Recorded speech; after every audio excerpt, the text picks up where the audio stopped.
The Washington Stand? I don't know what this is. I have no idea what this is. So grain of salt, since I don't know what kind of publication thing this is. The Next Gen Marxist Movement That Wants to Fundamentally Change America by Kathy Athern. Can I look at her, see what she's about? Correspondence writer at Family Research Council. She studied political science and religion at Hope College, was a Witherspoon Fellow at FRC, and is passionate about helping Christians contribute to a biblical worldview to the public sphere. Interesting. Some may wonder why conservatives talk so much about, quote-unquote, the left. Are we overgeneralizing, or is there really an organized movement to tear down and reshape America into a completely different country? The answer is, there is a highly influential movement within the left that actually is an organized, international, and well-funded Marxist movement that's been on the rise for years. It started to become mainstream in American universities in 1989. This lady actually kind of knows her shit. And now runs rampant in our culture through the implementation of critical race theory and diversity, equity, and inclusion policies. Author Mike Gonzalez and Catherine Gorka thoroughly researched and exposed the history and organization of the left in their new eye-opening book, Next Gen Marxism. Thankfully, not only do Gonzalez and Gorka reveal how organized, international, and powerful the left is, but they also show how powerful and effective passionate citizens, especially parents, have been at stopping it in recent years. They provide straightforward action steps for those of us who love America and its freedom and want to continue fighting for them on behalf of freedom-loving people around the world. Next Gen Marxism, or cultural Marxism, is a philosophy implemented by social justice warriors, led by Black Lives Matter through DEI policies that over the last 4 years especially, companies and schools are expected to implement. If they don't, they're labeled as heteronormative, sexist, white supremacist oppressors, and likely to be canceled. I think the only thing I would disagree with here is that cultural Marxism isn't a philosophy led by Black Lives Matter. Black Lives Matter is just another arm of implementation of cultural Marxism. It's an international terrorist organization. I mean, yeah, this is what globalization has always meant, right? Globalization has been like a stand-in word for this kind of policy for very many years. Gonzalez and Gorka explain, this book makes the case that the social upheaval we're experiencing in the United States today is the result of a zero-sum view of the world. A world of irreconcilable antagonisms, one in which the open exchange of ideas is replaced by a rigid orthodoxy, in which there's no room for dissent, in which people are reduced to their skin color or sexual orientation.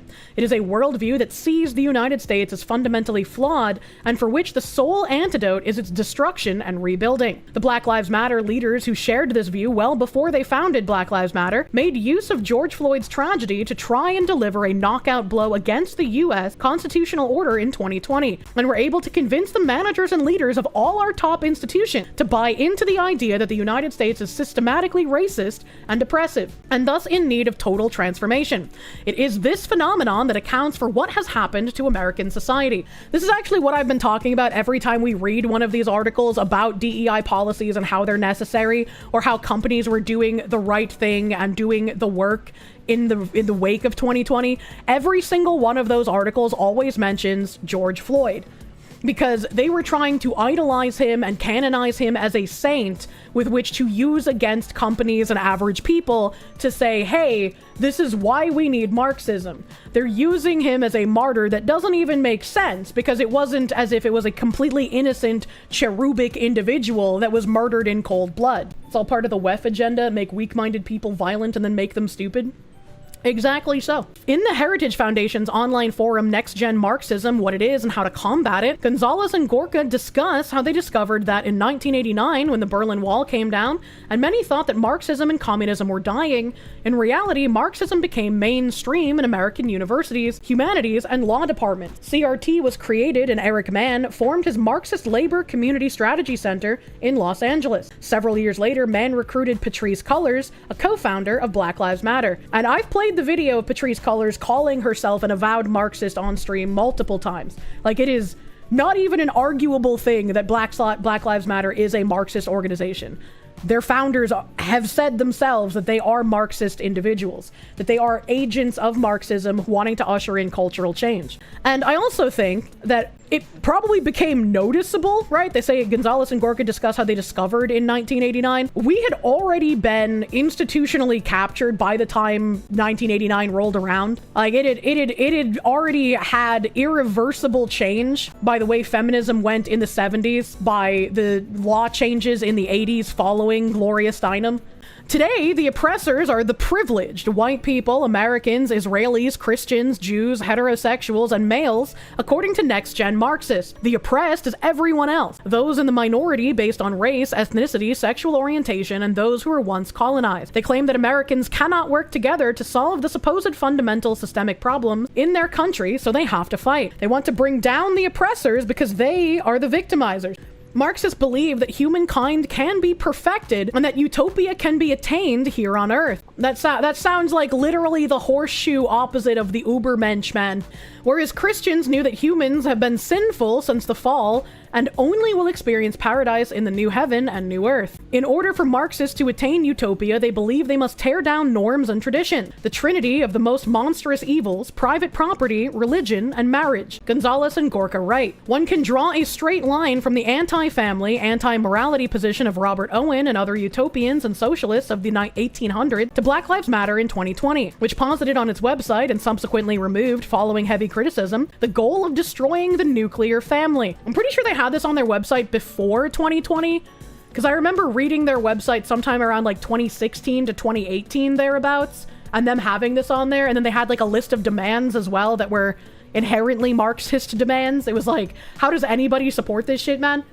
We disrupt the Western prescribed nuclear family structure requirement by supporting each other as extended families and villages that collectively care for one another. In a video that he released in 2023, filmmaker and Florida educator Chris Rufo explained, in the late 1980s, a group of writers, including Judith Butler, Gail Rubin, Sandy Stone, and Susan Stryker, established the disciplines of queer theory and transgender studies. They argued that gender was a social construct used to oppress racial and sexual minorities. They denounced the categories of man and woman as a false binary that holds up a system of heteronormativity, the white male heterosexual power structure.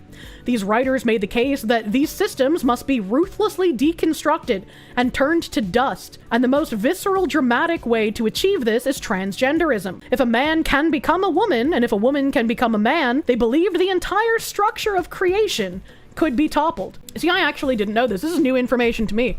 I knew about John Money and his egregious, disgusting experiments.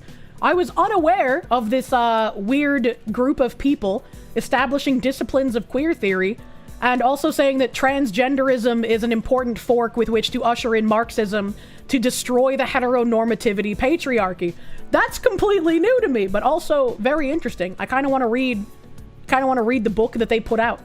These views espoused by the leftist elite influence America's schools and culture. The nonprofit Sexuality Information and Education Council of the United States writes in its guidelines on comprehensive sex education for the CDC, sex education has the power to spark large-scale social change. The SECUS is not a single-issue organization because sex ed, as SECUS envisions it, connects and addresses a variety of social issues. Sex education sits at the nexus of many social justice movements, from LGBTQ rights and reproductive justice to the hashtag #MeToo movement and urgent conversations around consent and healthy relationships. They add controlling the formation of sexual identities through radicalized stereotypes and the reproduction of racial and ethnic minority groups is central to effective population controls. And this is why removing these sexualized books from little kids' libraries in schools is an affront to their rights, apparently. It makes so much sense. Jasmine's nothing like you!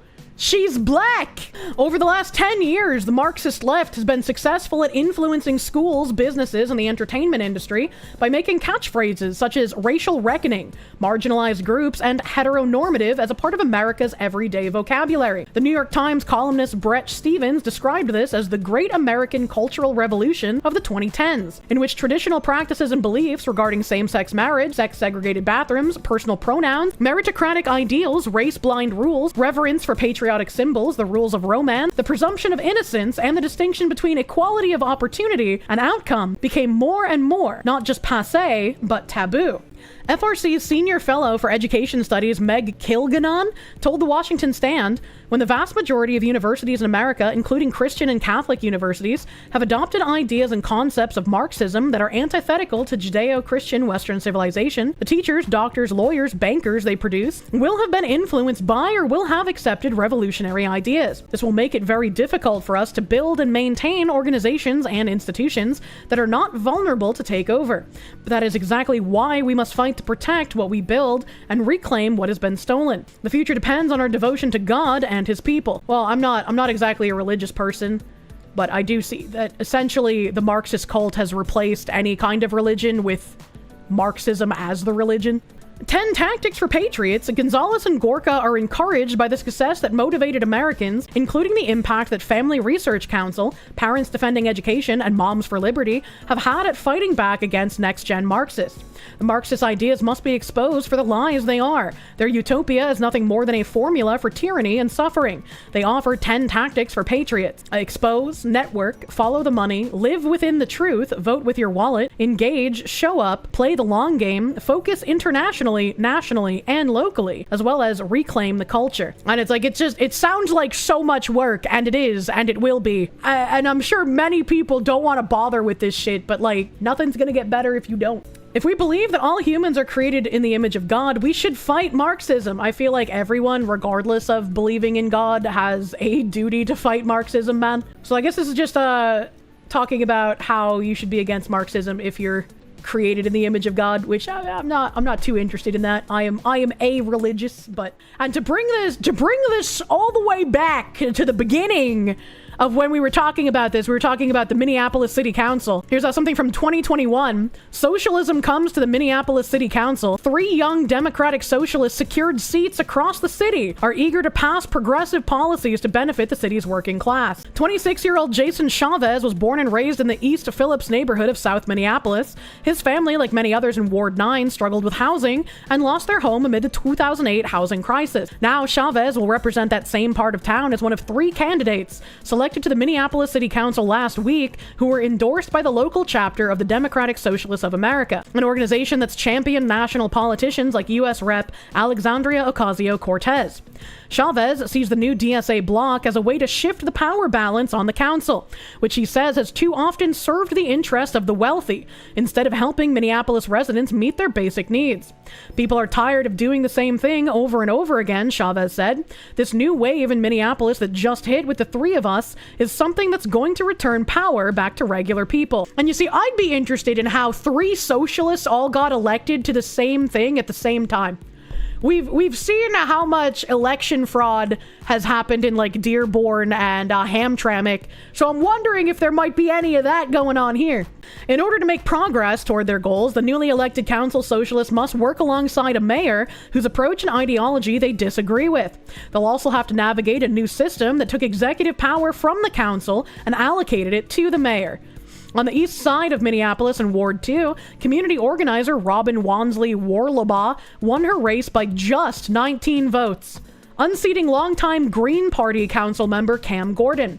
At a post-election forum hosted by Twin Cities DSA, she called Minneapolis one of the worst places to live as a black working-class person. And this place is run by Democrats, she said. Wonsley Warlabaugh, 30, joined Twin Cities DSA in March 2020 when she didn't see any other progressive political organizations willing to critique state Democrats for their early pandemic response. Our local DSA chapter was calling out Governor Walz every step of the way. She said, "Why are you not prioritizing financial packages for every family and individual across Minnesota?" Wonsley Warlabaugh said her socialist platform wasn't too tough of a sell for Ward 2, which had strong turnout for U.S. Senator Bernie Sanders' presidential bid. Her predecessor, Cam Gordon, was a consistent voice for progressive policies for decades, including both the Public Safety Amendment and another authorizing the council to craft rent control policies. Wonsley Warlabaugh said she never ran an anti-Cam campaign and thanked him for his years of service for progressive causes. But she said the ward has been changing too quickly for many residents. There's a mandate for a black woman renter who is also a Democratic Socialist, Wonsley Warlabaugh said. There's a mandate even more so in this political climate, where there's more consolidation of power going towards the rich,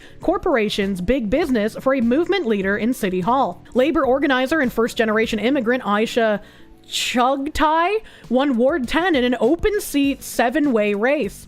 The Central Minneapolis ward includes most neighborhoods in Uptown. At 24, Chungtai is the youngest person ever elected to the Minneapolis City Council. She entered the race after feeling dissatisfied with the other candidates running to replace outgoing City Council President Lisa Bender, who chose not to run for re-election. Literally, if like some random some random first-generation immigrant at 24 can run. I really hope other Americans start getting incentivized to run and promote things that they want to see. Chung-Tai wanted her reality of living in the ward to be represented. I live in an 80% renter community, and I saw a lot of people step up to run that did not understand what the experience looks like in the here and now. Ward 10 has not been fully seen and understood as a community that is made up of working class people, immigrants, first-generation families, multi-generational families, which is a very weird thing for somebody who is a socialist to say, because socialists would want a renter community. They wouldn't want to pay rent, they would want it paid for by the government, but one of the tenets is to own nothing. So it's not like everybody would be converted from a renter to a homeowner. They would still be renting, it would just be government paid. Chavez, formerly a state legislative aide, was discouraged that Democrats couldn't successfully pass legislation that would allow all Minnesotans, regardless of immigration status, to obtain driver's licenses. And 4 years later, we see why that's a terrible fucking idea. Oh God, how did this thing get elected? We didn't do it, and we let down undocumented neighbors, Chavez said, noting that his ward has a large undocumented community. It makes it so if the police stop them, they could be deported back to a country they haven't been to in years. Hell, good, get them out. Someone needs to sweep Ward 10. Get ICE into Ward 10, get them out. Chavez said that unlike traditional DFLers, Democratic Socialists hold themselves accountable to those most affected by legislative policies. Chung-Tai, a Twin Cities DSA member, said her new constituents were much more concerned about housing affordability and police violence than the fact that she's a socialist. Because people who aren't paying attention don't really understand what this means if they were to get actual socialist policies pushed. I saw it won't be good, brother. But none of the newly elected council members are shocked that a fleet of young Democratic Socialists were voted into office. Our generation is the one that lived and is living under late-stage capitalism, Wonsley Warlabaugh said. And we're seeing the failures every single day of this particular political system. We're living proof that no, this is not sustainable. Ian Riggenberg, co-chair of Twin Cities DSA, said the socialist left in Minneapolis saw big losses with the re-election of Mayor Jacob Frey. Didn't this guy kneel and like cry at George Floyd's casket? What?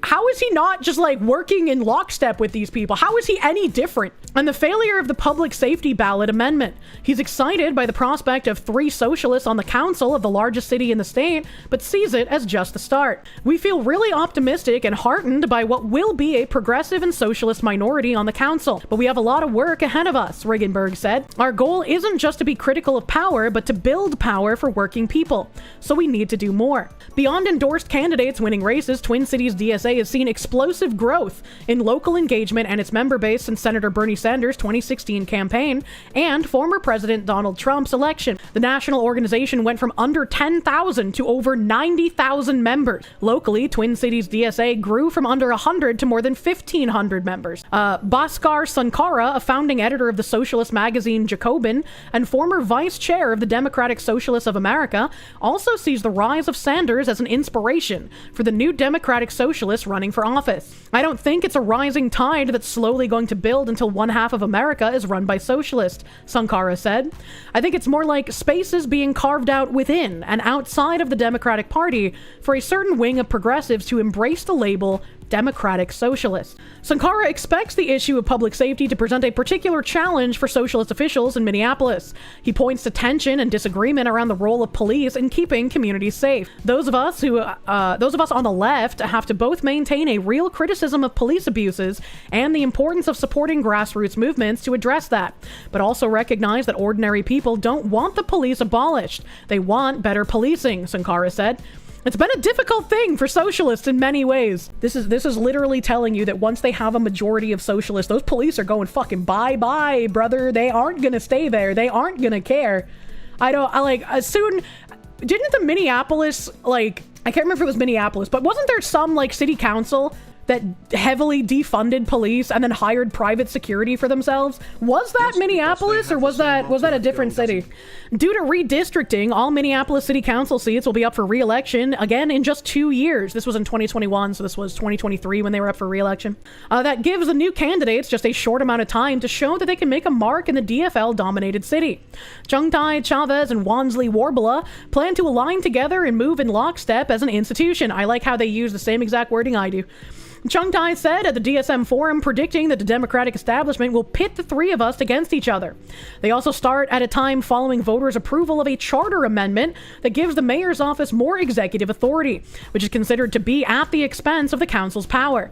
One priority for the trio is making good on the city's vote to allow the council to pass rent control measures, which all three socialist council members predict will be difficult with a skeptical council, and a mayor who has said he doesn't see a rent control policy as the way to address the city's housing crisis. We'll make sure even the moderates on the city council know you have to work with us as a working class people and with our council members to pass a strong rent control policy. Wonsley, Warbala, Chung Tai, and Chavez, and 4 other new Minneapolis City Council members will be sworn into office in January 2022. At least 3 of the new other members publicly ran against the charter amendment to restructure public safety in the city, knocking off incumbents who supported the proposal. It's the most racially diverse city council in Minneapolis history, with a majority of the members identifying as people of color. And moving on from this, I have a little clippu here. This is Minneapolis council member Robin Wonsley on being a Marxist, published by the Minneapolis Times. It posts the source here. The source video is how we win housing campaigns. But this video is an hour and a half long. So I'm glad that Minneapolis Times cut out a clip from the Democratic Socialists of America so we could just watch this pertinent section. I mean, overturn racial capitalism. I mean, like, that's really kind of the goal of this. But also to flex, I talk about how developers like flex on us. This is why I'm a Marxist. This is why I'm a socialist. Like, it's about having opportunity for working class people, convening opportunities for working class people to flex their power. So once again, just using democratic socialists to kind of make it a bit more palatable to the regular person, because if you just come out and outright say Marxism or communism, people might get a little edgy, right? People might get a little, wow, that's a bit far for me, but democratic socialist, well, let's get democratic in the name. That's good, right? This is the Democratic Socialists of America website. Hashtag stop fueling genocide, boycott Chevron, and then join DSA today. And they have the Mamdani guy right on their little banner here. We believe that working people should run both the economy and society democratically to meet human needs, not to make profits for a few. Join our movement to grow democratic socialism in your town and across the country. And they have a little video here. The last 2 years have been rough. We've been hit with crisis after crisis, and everywhere working class people are being pushed out of politics. Right at the moment that we need to fight like hell. The bosses and billionaires and their politicians and police are sacrificing us during this pandemic. It's no wonder we are exhausted and struggle to organize. But we are finding a way. We've seen huge electoral victories and labor organizing from coast to coast, including major union wins in Starbucks stores from Buffalo to Seattle. Workers everywhere are rising up, and DSA chapters and members are returning to face-to-face meetings, rallies, and canvasses. As working class people, we're fed up. As socialists, we know the answer is class Eat the rich, struggle. brother, yeah! No force in history is stronger than the working class taking collective action. Let's brush ourselves off and move forward together. Serious Hold on a sec. ourselves off and move forward together. Serious politics begins with organizing. Housing and justice mass for all? movements. What the fuck is even housing justice? Come on, woman. There are no shortcuts to building power. This is proof of what you're saying. Useful idiots or not, they're unified. Oh, abso-fucking-lutely. Your useful idiots aren't going to have as much of an impact if they're not unified. So it doesn't matter if they don't have like a card-carrying Communist Party card, right? they're still unified, they're still together, which is why, like, the rhetoric of, well, Antifa's not an organized organization. It's like, yeah, they might not have a membership, but they're very clearly fucking organized. And we also just read that website where it's like, the literal point of that website was like Action Network or something, was to help all of them nationwide get organized. Join us to rebuild, re-energize, and recommit to building working class power with DSA.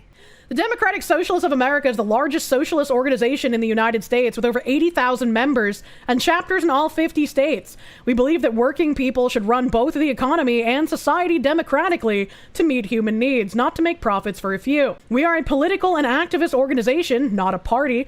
Through campus and community-based chapters, DSA members use a variety of tactics, from legislative to direct action, to fight for reforms that empower working people. That's true. Real communism has never been tried, comrade. Surely this time we'll get it right. The Democratic Socialists of America is the largest socialist organization in the United States because we're a member-driven mass organization. We believe that working people should run both the economy and civil society, and we show our commitment to this principle by being an organizer of, by, and for the working class. Must be a ledger of all their members. Can we obtain that and arrest all of them?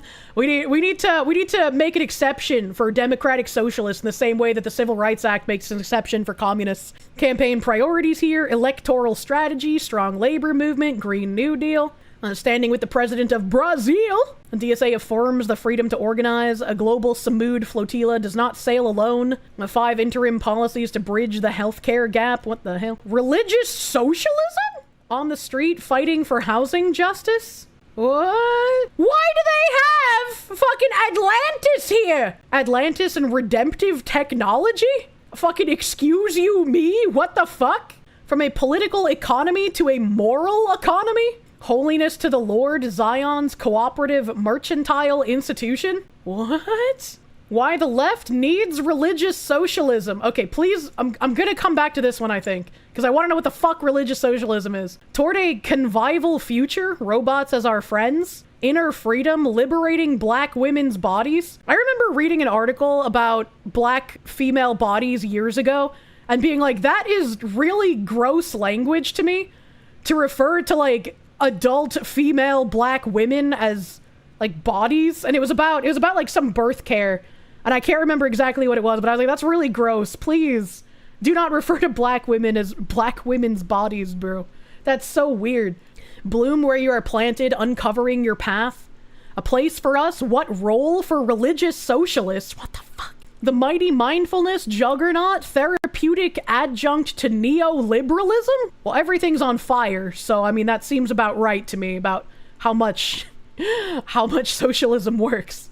Living amid two Christianities, religion against socialism, how mainline Protestants vilified Christian socialism and fractured the labor movement, by Janine Giordano Drake. Star Trek, the Fermi Paradox and the Potential of Progressive Religion?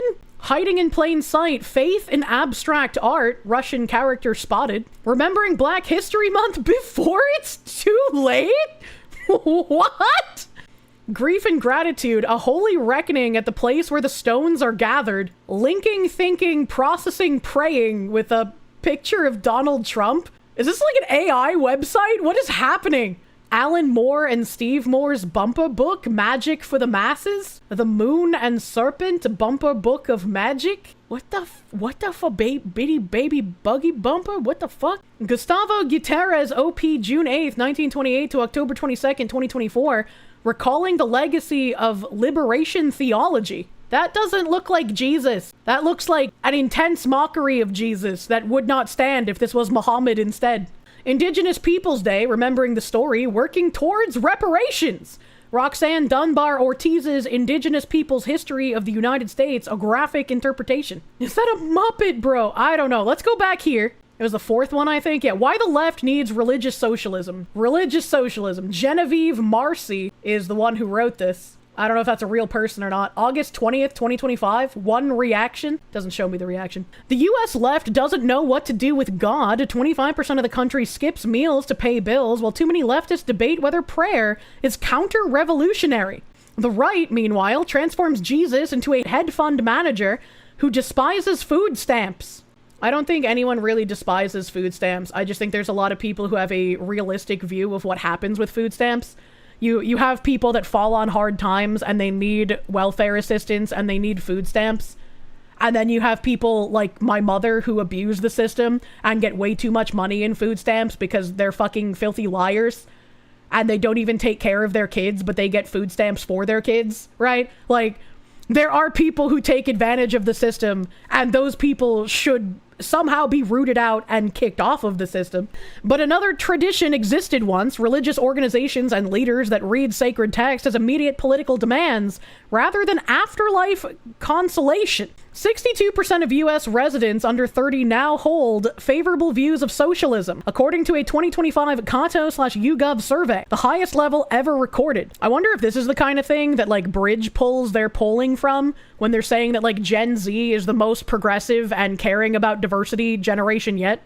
Simultaneously, 29% of all people in the United States identify as religiously unaffiliated, with young adults showing the highest rates of religious disaffiliation in U.S. history.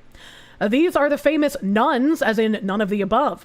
This is a generation seeking economic justice, but finding only secular frameworks to articulate that longing. Religious socialism provides both, without requiring choice between material transformation and spiritual depth. That just sounds like a bunch of commie gobbledygook to me. That just sounds absolutely ridiculous. What the fuck do you mean by this? You can't replace a religion with an ideology that you treat as a religion, because then if you move from any of the tenets, you're going to be punished for eschewing the party. Like, what is this?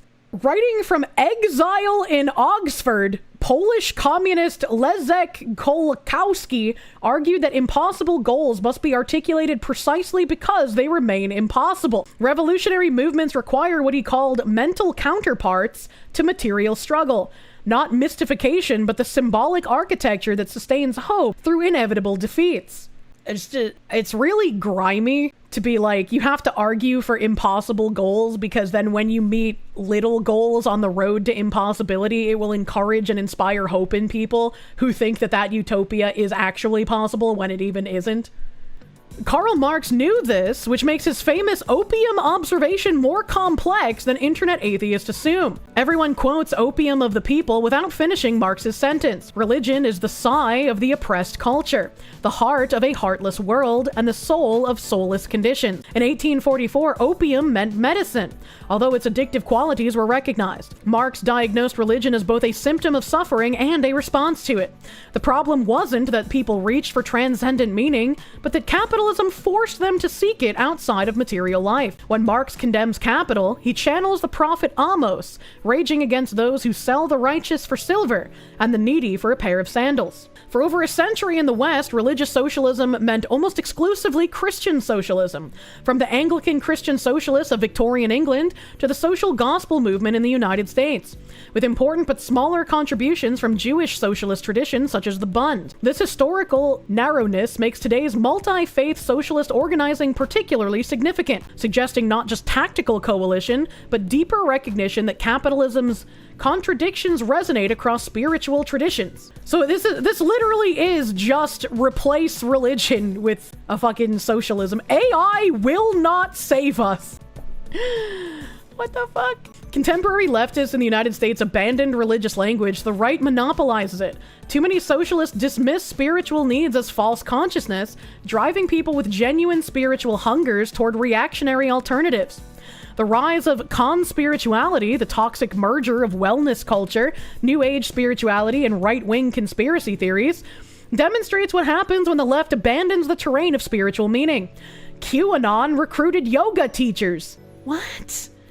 Reiki healers and meditation practitioners by offering a narrative that combines spiritual awakening with political engagement, however distorted. I wanna counter the QAnon recruiting yoga teachers, Reiki healers, and meditation practitioners with that entire dive into like Prince whatever's county that was like, oh no, the majority of our city is black, and the majority of the black people that work here work for the government, and everyone is losing their jobs, and so all of the businesses here are going to be greatly affected. And then when they talk to some of the local businesses, they're like, the crazy mysticism bullshit. And it's like, that's really predatory that you're coming into a county and you're just selling like magical gook shit. It doesn't make any sense, brother. Why are you doing this? Stop it. Get some help. So it's like the mysticism is on both sides. I don't think that really has any sort of right-left dichotomy. You loved the witchcraft tangent we went on that day?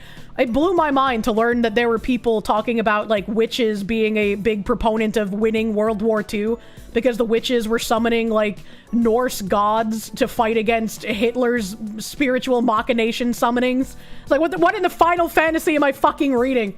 The US left must recognize that millions identify as spiritual but not religious, seeking frameworks for meaning-making? What? Outside traditional religious institutions while remaining open to transcendent experience. These seekers often begin with legitimate critiques of pharmaceutical capitalism, industrial food systems, and alienating medical practice, only to be recruited into anti-vaccine conspiracies, sovereign citizen movements, and neo-fascist awakening narratives because no left alternative exists that honors their spiritual intuitions while providing materialist analysis. I feel like I'm gonna start drooling here. The algorithmic revolution threatens human dignity in ways that secular analysis alone cannot address. Artificial intelligence reduces consciousness to computational processes, relationships to data patterns, and creativity to probabilistic generation. We need frameworks that insist on spiritual transcendence while engaging material conditions to resist this reductionism effectively. The choice isn't between religious false consciousness and secular truth, but between despair that accepts existing conditions as permanent and hope that acknowledges defeat without surrendering to it. Religious socialism chooses hope not as feeling, but as discipline applied toward possibilities we cannot yet imagine, but must proclaim to make them possible. Isn't that just lying? Isn't that just lying to people? What the fuck? Zohran Mamdani owes New Yorkers answers. Today's damning New York Post expose revealed what we all suspected. The DSA, Democratic Socialists of America, have been dictating Mamdani's policies for years and is deeply embedded in his campaign. They have weekly meetings, secret marching orders, and they expect him to keep following their will if elected mayor. Here are 10 questions Zohran Mamdani must answer. Who's really in charge, you or the DSA? DSA leaders reportedly say you've held weekly meetings for years where DSA leaders dictated your assembly votes and policy positions. Will they be calling the shots in City Hall too? This guy must be very new. Oh, it's Andrew Cuomo. No wonder he knows fucking nothing. I was gonna say, this guy must be very new to how fucking communists work, because yes, obviously they're working together. What do you mean? That's not even a question he has to answer, because all he's gonna say is like, yes, obviously I'm making the policy, but his policy follows in lockstep with what the DSA wants. What the fuck do you mean? 2, what does following the will of the membership mean? The DSA openly says you'll follow their instructions if elected. Wow, the Communist Party acting like a party. Ooh, I'm so shocked. Don't you have the fucking DNC? Why are you shocked by this? He only knows how to kill grandmas. That's true. I gotta cut him some slack. Number 3, why are you hiding your true platform? You told the press that if it's not on your website, it's not part of your platform. What policies are you hiding because you know voters would reject them? I don't think he's hiding anything. I mean, we have video of him saying exactly what he's going to do as far as like government-owned supermarkets, government-controlled rent pricing. He said everything he's going to do. It just happens to also be what the Democratic Socialists of America also want, because wow, I'm so shocked that commies want to work together. Number 4, do you embrace the DSA platform as a dues-paying, card-carrying member who contributes a percentage of your income to both the DSA local and national chapters? Do you support their positions? And if not, which positions specifically do you not support? I don't know what Andrew Cuomo thinks he's doing here, especially considering the robust support we just talked about the DSA having. Number 5, are you just using the Democrat Party? At the secret meeting, the DSA blasted the Democrat Party, admitting they only use the Democratic line for ballot access while rejecting our views. Are you exploiting the Democratic Party in the same way? I mean, yeah, I could agree he's asking a question he knows the answer to here, because he should definitely know the answer to this question. This isn't for us or Mamdani, it's for normies. Mamdani is running as a Democratic candidate, not a DSA candidate. He wants the New Yorkers to see. I don't think there's much of a difference. I don't think those word games are going to do us any good. I don't think a Democrat being like, hey, this guy's not a Democrat, he's a Democratic Socialist, is going to make any normie change their mind? Name 3 times you defied the DSA. If you are truly independent, when have you ever broken with them on a major policy or vote? When New Yorkers need conflict with DSA dogma, when New Yorkers needs conflict with DSA dogma, who wins? If the city needs more police officers, but the DSA says abolish the NYPD, whose side are you on? I think we all know, but I would love for him to have to say it. I feel like we would get some sort of wishy-washy answer of like, well, we'll have to see what the needs of New Yorkers are when that day comes. And I mean, the needs could mean less policing or more funding for certain sects of policing, or maybe setting up some sort of arm of the police division that handles mental health emergencies. You know, I don't think we would ever get any kind of real answer out of this. Number 8, is it appropriate for an outside political club to hold weekly meetings with the mayor? Will City Hall essentially become an extension of the DSA? Number 9, will you put New Yorkers above the DSA? Are you willing to resign your membership and publicly commit to putting the interests of the people first? I think resigning his membership would be absolutely nothing. Like, he can resign his membership and still work for them and have meetings with their people. Do you really think that the DSA would get rid of a valuable candidate like this, even if he's not paying dues? I don't think so. Number 10, why does the DSA claim credit for your win? They said your primary victory was theirs. Do you agree your election belongs to them, not to the voters of New York? And I opened this article. Mamdani expected to follow radical left DSA agenda if elected, group's leaders boast at meeting attended by the Post. The Democratic Socialists of America expect Zohran Mamdani to be a party apparatchik who will strictly adhere to their radical agenda.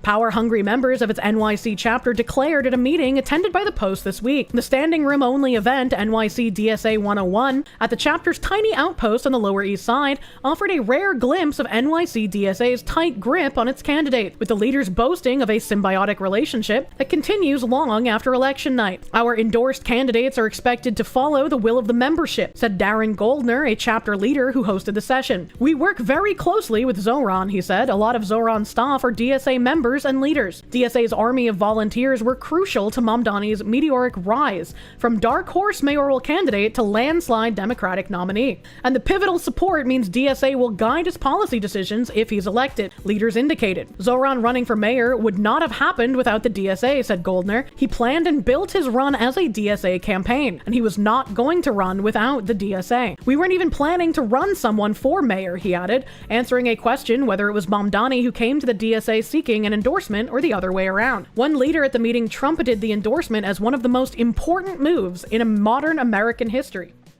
In fact, power-mad party leaders gloated about their newfound influence. We're getting more power, exalted Goldner. People are asking us what we want for things. That doesn't happen all the time, and that's really important. There are lots of other left organizations, and they aren't necessarily building power in the same way. The NYC chapter, the DSA's largest and fastest growing, has ballooned to nearly 11,000 dues-paying members from 8,000 earlier this year, mostly Brooklyn-living Gen Zs and millennials, and the occasional boomer, with Mamdani's campaign fueling the surge in recruits. Mamdani himself proudly announced the 10,000th member in July. Socialism beats fascism, eh? I don't think they know what they're talking about. The meeting, in a small and dingy ground floor room on Jefferson Street where walls were painted communist red, started with distribution of name tags that included pronouns, featured references to Karl Marx, the OG communist, and ended with new recruits given Zohran for Mayor NYC DSA buttons if they scanned a QR code to join the party. Around 50 people showed up, which was all the room could handle.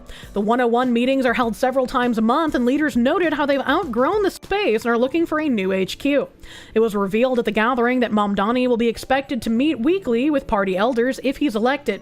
Through what it calls its Socialists in Office Committee, the NYC DSA regularly meets endorsed lawmakers to coordinate on what the DSA elected officials should be doing and how they should vote, according to documents handed out at Wednesday night's gathering. I wonder what other, right, because they say they regularly meet endorsed lawmakers. I wonder what other endorsed lawmakers are beholden to this party. The weekly directives have been given to Mamdani in his capacity as a Queens State Assembly member since 2021. As a state politician, he has pushed their extreme agenda. He's personally introduced several bills featured on the NYC DSA legislative platform, like Cecilia's Act, a bill to decriminalize prostitution, legislation to shut down ICE facilities in the state, and a bill to authorize more supervised injection sites. Andrew Cuomo, Mamdani's top challenger in the mayoral race, asked if he was in charge or the DSA. Zoe, the party animal, I guess is what they're calling Zohran Mamdani. The party animal. The NYC Democratic Socialists of America plan to meet weekly with their comrade Zohran Mamdani if he's elected mayor to shape his policy. Here's what's currently on their legislative platform. More supervised injection sites, decriminalize drug possession, expunge past misdemeanor drug convictions, decriminalize prostitution, get rid of mandatory minimum sentences in prison, close down ICE detention facilities, give health insurance to undocumented immigrants. Oh, that thing that doesn't happen. It's happening. Subsidies to convicts and illegal immigrants for housing. Fucking why would we fund that? Homeless, give them Wi-Fi.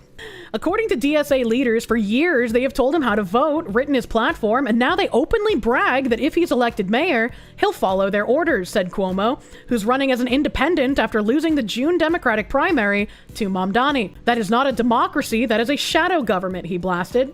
The speakers on Wednesday blasted the Democratic Party for being out of touch, admitting to using the Democratic line on the ballot only as a means to an end. Are you just now figuring out what by any means necessary mean? Like what?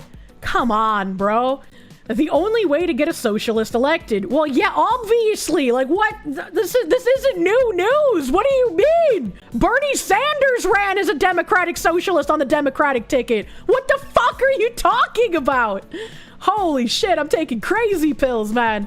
In New York State, it's very difficult to get a party line that is not the Democratic Party, Goldner said, answering a question about the DSA's position on running candidates as independent instead of Democrat. It's not just something that's feasible for us in New York at this time, he added, calling running as a Democrat favorable. He pointed to the DSA's failed attempt at electing Jabari Brisport to the city council in 2017 as a Green Party candidate, and then endorsing his 2021 comeback for state senate as a Democrat. It's been a contentious point for the left's growing socialist base, with Long Island Dem Rep Tom Suozzi recently saying they should leave the Democratic Party to create their own. Why would they leave the Democratic Party when the majority of Democrats are now okay with this? And even if the majority of the establishment Democrat politicians are not okay with this, the majority of the base who votes is okay with this. So why would they ever break from the Democratic Party? Many attendees Wednesday made it clear they don't necessarily see themselves as Democrat. For me, why I left the Democratic Party to come to the DSA in this instance on a class-based analysis of everything first, which I think is missing from the Democratic Party, said one comrade. I'm here because I come from a very Democratic family, and I guess I've had a growing sense of disillusionment with the establishment Democrats and was very inspired by Zohran's campaign, added another new DSA member. Members blasted the Dems for throwing their trans and immigrant comrades under the bus to please the more moderate elements of the party, and blamed Kamala Harris's failed presidential bid on a campaign based on what they called imagery rather than material issues. The NYC DSA and Mamdani's campaign did not return the post request for comment. You feel bad for those in New York? Hopefully the good people make it out. I don't know what's going to happen in New York, but I would be very surprised if Mamdani lost the bid for the seat. I have a very sneaking suspicion that he will unfortunately be the winner. I don't want that to be the case. I don't think there's really any good opposition, but anything would be better than a communist. And I don't know. Please let him lose hard. I don't think he's gonna lose. I want to be wrong. I want to be I don't want to see a communist elected, man. And there's another thing here. Theater kid government entering the simulated violence phase. Zohran Mamdani screams like a lunatic at Tom Homan.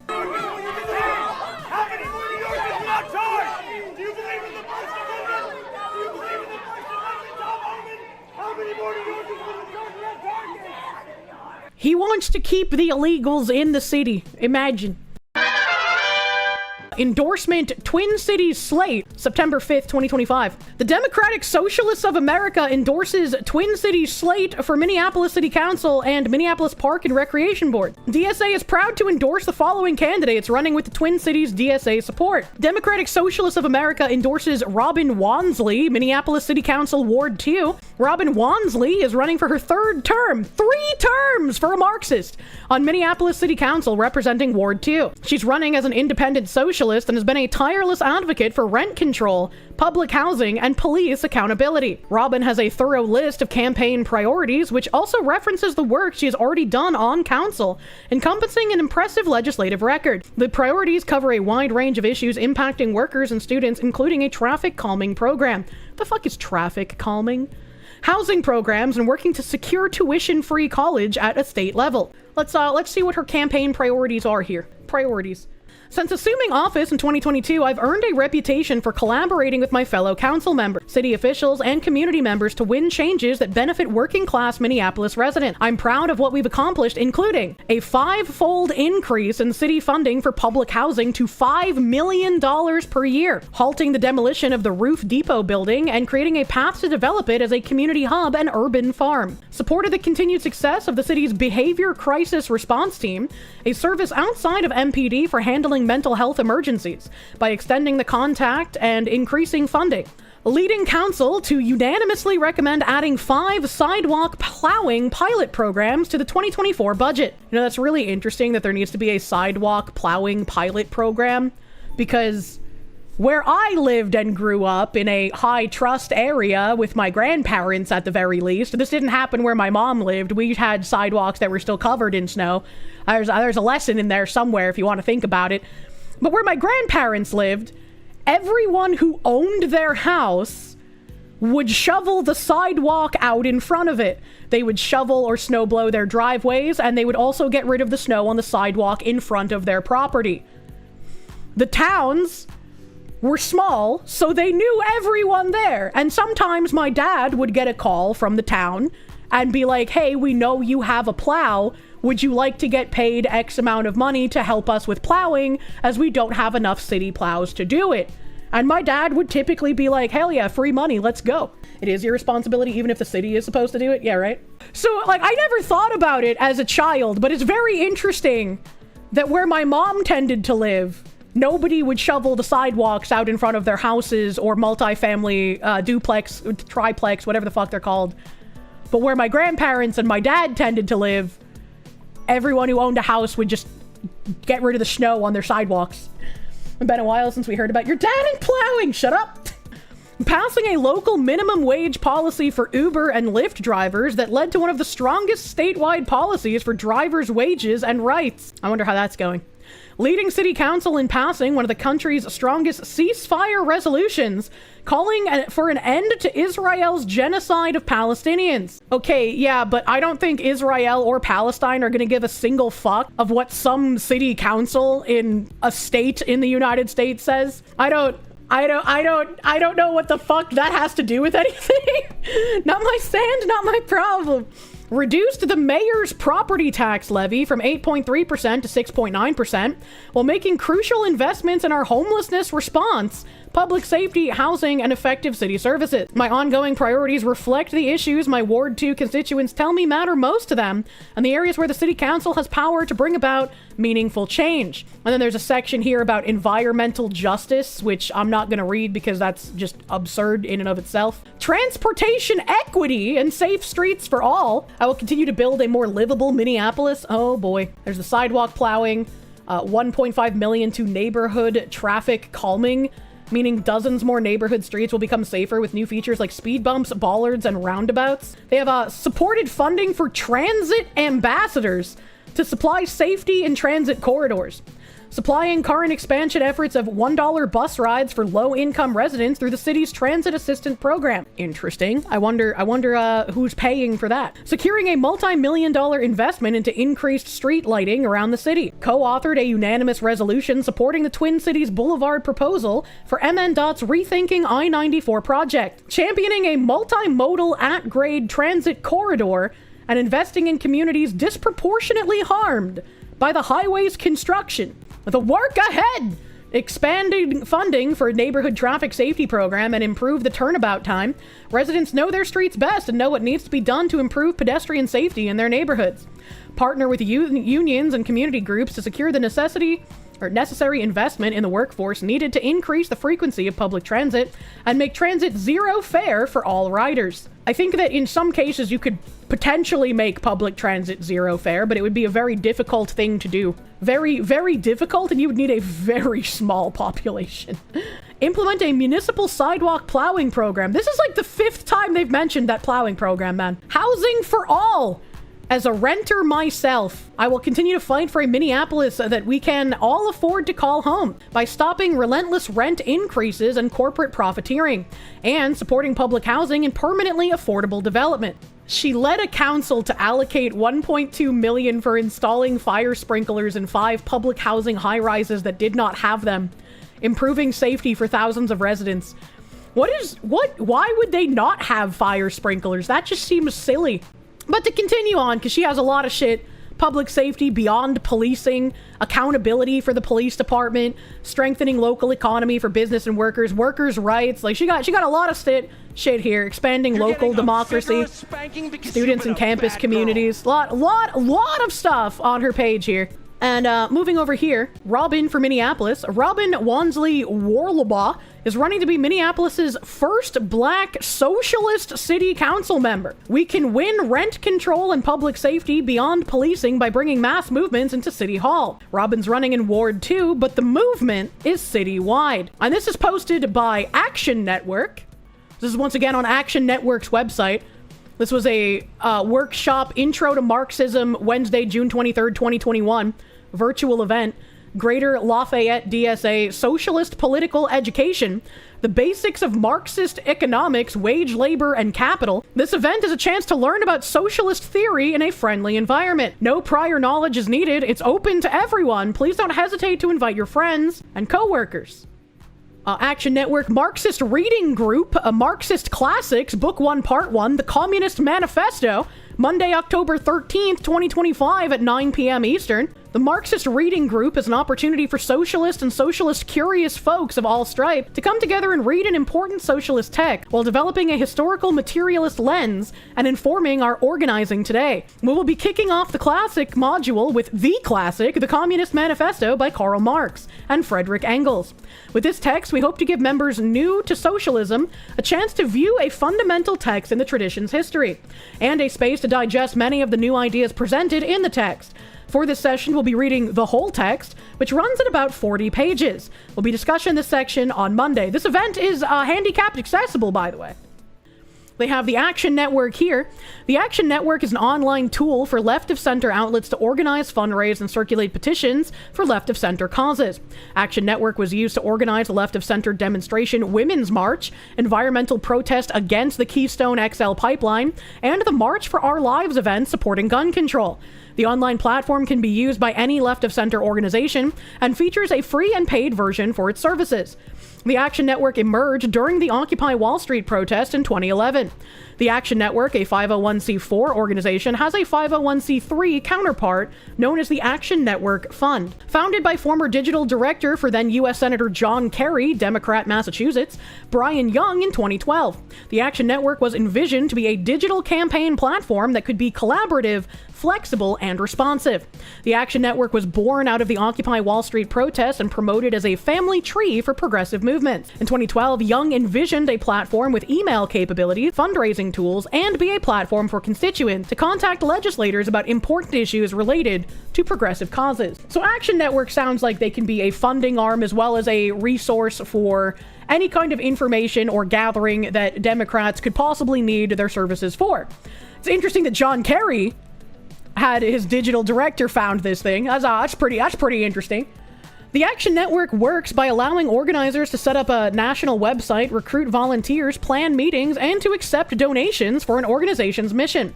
The Women's March in 2017 was able to use the platform to coordinate with 650 similar activities across the country. The Action Network has also been used to organize protests against the Dakota Access Pipeline and Walmart during the Black Friday shopping holiday. Were these the people who said Black Friday was racist? Is this what they're talking about? The network has also been used by the Indivisible Project, the March for Science, and the People's Climate March. The Action Network platform also offers integration of mass emails, digital petitions, and allows users to start events, allow participants to RSVP, and sell tickets for fundraisers. The Action Network is only available to left progressive organizations and will not assist any other type of organization that opposes progressive stances. And then there's a bunch of case studies here for this stuff. Action Network, a division of Action Squared, was used to assemble the People's Climate March in New York. In March 2018, Action Network was used to help organize the March for Our Lives event, a pro-gun control protest in Washington. March for Our Lives was estimated to have raised $5 million. February 2019, Action Network was used by the Chicago Democratic Socialists of America to help elect socialist candidates to the Chicago City Council. The platform website included a petition to push for housing for all, sanctuary for all, education for all, and to tax the rich. The DSA-aligned candidates used the Action Network to organize followers of their campaigns for the Chicago City Council. In March of 2019, Fox News host Tucker Carlson faced criticism for comments he made that claimed immigrants made America poorer and dirtier. The Action Network called on women CEOs to boycott the program, like Tricia Griffith of Progressive Insurance, Mary Barra of General Motors, and Pamela Nicholson of Enterprise Holdings. April 2019, a 3-member panel of the Texas Workforce Commission approved rules earlier this month for gig economy employees to maintain their status as independent contractors. Members of the Texas Workforce Commission received 211 comments on the proposed changes. 133 of those comments in opposition came from the Action Network. So this seems, especially when we're talking about them helping elect Democratic Socialists in Chicago and then the Texas Workforce Commission thing, since this website is countrywide and they're able to activate anyone who's using the website regardless of whether they're in the district or not, that seems rather scary implication-wise for people who don't want their cities fucked up by socialists. In 2019, the Action Network was used by the groups Fridays for Future, International Indigenous Youth Council, Earth Guardians, and 350 Colorado to organize an event with environmentalist activist Greta Thunberg. The event was advertised as a Denver climate strike with Thunberg as the main speaker. Wow. July 2022, Now or Never, a coalition of left-of-center climate activist groups, was formed with Action Network as its parent company. On July 6, Now or Never announced online that it plans to disrupt the annual congressional baseball game in Washington, D.C. on July 28th unless Congress passed sweeping climate legislation that meets the urgency of the moment. On its website, the group states on July 28th, we will converge en masse to the congressional baseball game. If our politicians have failed to deliver, we will shut it down. In addition, the group announced plans for additional disruptions if strong climate legislation had not been passed by certain dates. It would plan to protest the DNC in the states of Wisconsin, Georgia, Pennsylvania, and Arizona should climate legislation fail to pass by August 5th, and would plan mass direct action that fundamentally disrupts business as usual in D.C. without passed climate legislation by September 30th. March 30th, 2025, former Wall Street Journal journalist Zohran Mamdani posted a thread on her X, which listed Action Network among several nonprofit organizations and activist groups that were allegedly involved with planning and taking part in hashtag Tesla Takedown, a series of nationwide protests targeting car company Tesla over its CEO Elon Musk's ties to the second Trump administration. Around the same time, the Action Network created a website which allowed users to look up information about local hashtag Tesla Takedown protests happening in their area. The Philadelphia-based Disruption Project was previously listed as a co-host/co-sponsor of the protest, according to the website.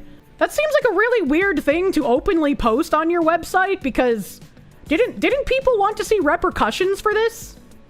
Them coming out and being like, yeah, you know, we had something to do with this. I mean, doesn't that make it... It should make it easy to bring repercussions, but our country is fucked on that regard. In November 2019, Action Squared, the parent company of Action Network and Action Builder, announced that its employees had unionized and joined the nonprofit Professional Employees Union Local 70. Action Squared employees say that forming a union will allow them to create a more equitable workplace. Brian Young, Action Squared president, said Action Squared is rooted in the labor movement, and we welcome the newly formed union staff. This reminds me of that, weird labor group pamphlet thing that I brought up Travis, New Hampshire's tweet about. Where it's like, well, they're not Antifa, but they're still fucking Marxist. They have the leadership, client organizations, Action Network helps facilitate support for labor unions, including the AFL-CIO, National Education Association, openly left-of-center media outlets such as the Daily KOS, activist projects such as Get Equal, Women's March, United We Dream, 18mr.org, and New Economy Coalition, and funders such as the Leonardo DiCaprio Foundation. I thought he was just interested in young women, not Marxism. The Action Network has also been used to organize events for Americans for Democratic Action, Liberal Women Unite, and the Democratic Socialists of America. Among the organizations on the extreme and radical left to which Action Network has opened its platform are the Communist Party USA and the Associated Young Communist League USA. People's Forum used Action Network to promote the book launch for Marxist literary criticism today. The left-of-center direct action group Troublemakers, which attracted attention in early 2025 for its participation in the hashtag Tesla Takedown protest movement, utilizes the Action Network platform for fundraising. According to its 2023 990 form, the Action Network reported a revenue of $698,000, expenses of $743,000, and total assets of $157,000. Do I have any idea how many 20-something college women are in the DSA? I don't want to think about it. I don't like being reminded that my gender is the easily exploitable one to usher in as useful idiots.